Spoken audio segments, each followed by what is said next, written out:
The day heaven and hell faced each other didn't begin with thunder or lightning, but with a silence so dense that even eternity held its breath.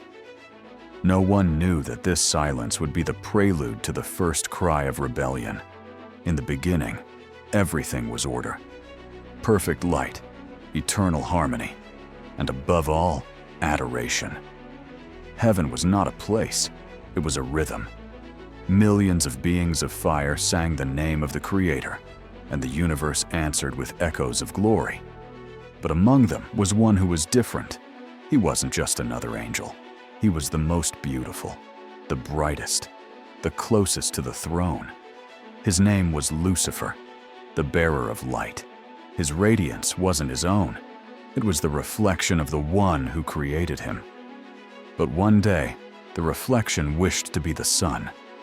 No one knows exactly when the shadow began, because pride always starts disguised as admiration. Lucifer looked upon his own light and said, "What if the light belongs to me?" It was the first thought ever separated from God, and with it, the abyss was born. Then heaven trembled, not from fear, but from sorrow. Harmony broke. Where there had been music, there was now dissonance. The angels felt something crack in the eternal melody, and the Creator remained silent. Because even God allows freedom to speak, even when it hurts. Lucifer walked among his kin and sowed his word like fire in the minds of the innocent. He did not speak of hatred, he spoke of freedom. He did not promise destruction, he promised power. He told them they could be like God without needing him, and many believed. Then heaven divided. A third of the angels turned away, drawn by his brilliance. It was the first celestial eclipse. The battle did not begin with screams, but with a look. Michael, the archangel of truth, faced the one who had once been his brother. "How far have you fallen, Lucifer?" he asked. And the answer was a roar that still echoes through eternity. "As far as I choose." In that instant, heaven ignited, light against light, truth against deceit. The swords burned with spiritual fire, and the universe itself shuddered. It was a war beyond time, where every strike was an echo of purpose and betrayal. And then, justice spoke. A lightning bolt descended like a decree, and Lucifer fell, not as a star, but as an open wound. He fell through the void, dragging with him all who followed. His wings burned under the weight of his pride, and when he reached the bottom, fire became his throne. Thus, hell was born, not as punishment, but as consequence, not as a divine creation, but as the absence of God. Heaven wept for its loss, for even the fallen had once been loved. But God's love does not change with betrayal. It transforms into justice. From that day, the universe was marked by an invisible fracture, the eternal struggle between light and shadow. Yet the Creator did not destroy evil. He chose to defeat it with something far more powerful: mercy. Eons later, when the stars already danced in their orbits, a new stage appeared: the Earth. There, the Creator placed his most fragile and mysterious image, the human being, made of dust, yet with an eternal spirit, capable of love, but also of betrayal, free to choose. And that freedom reignited the war. For hell could not bear to see creatures so small become the object of the same love it had lost. So the serpent spoke, not with screams, but with whispers. Did God really say? It was the same poison as before, the same lie dressed as wisdom. And when man fell, hell smiled. It had repeated its victory, but it did not understand. The Creator had already foreseen it. From that moment, the battlefield was no longer heaven, but the human soul. Every heart became sacred ground, every thought a trench, and every decision a sword. For since that day, heaven and hell no longer face each other up there, but within us, in every doubt, every desire, every tear. Centuries passed. Kingdoms rose and fell. Wars repeated under different names, but always with the same origin: the battle between light and shadow. Hell, cunning, changed its tactics. It no longer needed fire or screams, only distraction. If it could not destroy creation, it would entertain it until it forgot who made it. So, it filled the world with noise, with haste, with pride, with screens and mirrors. And heaven answered with silence, because silence is the language of God. And in the midst of chaos, when humanity seemed lost, heaven did the unthinkable. It did not send legions, or thunder, or fire. It sent a man without an army, without a throne, without a sword, but with a light no hell could extinguish. The light became flesh. And when Jesus walked the earth, heaven once again touched the ground. Hell trembled, for it recognized the voice of the one who had cast it down. 3 temptations, 3 refusals, 3 silent victories. In the desert, the battle that once began in heaven repeated itself. But this time, obedience triumphed where pride had fallen.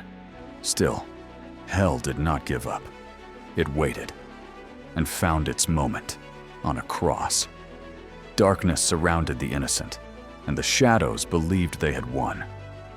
The nail sealed the sentence, and heaven went silent. But when the stone was rolled away and the tomb stood empty, the entire universe awoke.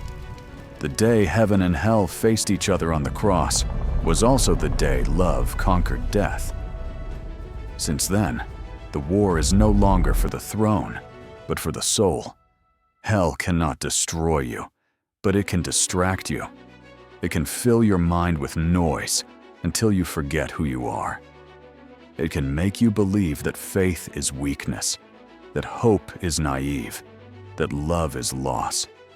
But every time you choose to believe, heaven gains ground. Every time you forgive, hell loses power. Every time you pray, the universe realigns with the light. Because heaven is not won by strength, but by surrender. And surrender is not defeat, it is trust. There are battles you cannot see, but you can feel them. When a mother prays for her son, heaven fights.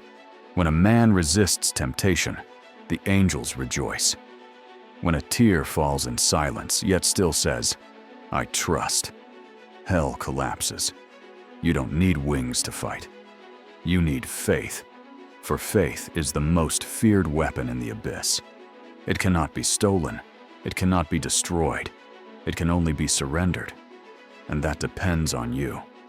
Sometimes the greatest wars are fought in the smallest places, in a weary mind, a broken heart, a hope on the edge of despair. But right there is where heaven fights hardest. Because hell fears one thing above all, that you keep believing even when you see nothing. That faith, small as a spark, can set the entire universe on fire. The war continues, invisible, eternal, within and without. Hell throws its weapons: fear, pride, doubt. Heaven responds with its shields: love, humility, truth.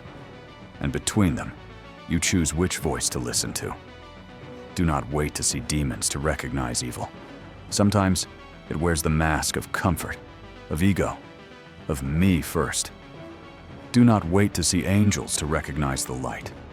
Sometimes it appears in an embrace, a forgiveness, a word of hope when everything seems lost. Each day is a battlefield, not in the heavens, but in you. And every choice you make tilts the balance of the universe. Heaven does not seek perfect heroes. It seeks willing hearts. Those who, though wounded, rise again. Those who, though weary, keep loving. Those who, even in darkness, still say, "I believe." Because the day heaven and hell faced each other was not a story of the past. It is the story that repeats in every soul. It is written anew every time someone chooses light over shadow. You may not see it, but every time you do good, an angel smiles. And every time you give in to hate, a demon rejoices. That simple, that profound. The entire universe awaits your next decision. For though it may seem that evil advances, it never has the last word. It never did. The story was already written, and the ending does not change. Light wins. Hell may roar, but heaven sings. And the song of hope is louder than any scream of despair. Never forget this. You are not alone. The same God who conquered death walks with you through every shadow. He did not promise the absence of war, but his presence in the battle. And that presence changes everything. So when fear whispers, remember, you are not falling. You are being forged. Fire does not destroy gold. It purifies it. And the soul that endures the night rises with power at dawn. That is the truth hell fears. That even among ruins, love still sings. That even in darkness, there is a voice that never fades. Because the day heaven and hell faced each other, the victory was not decided by strength, but by love. And love, bro, never dies. Never.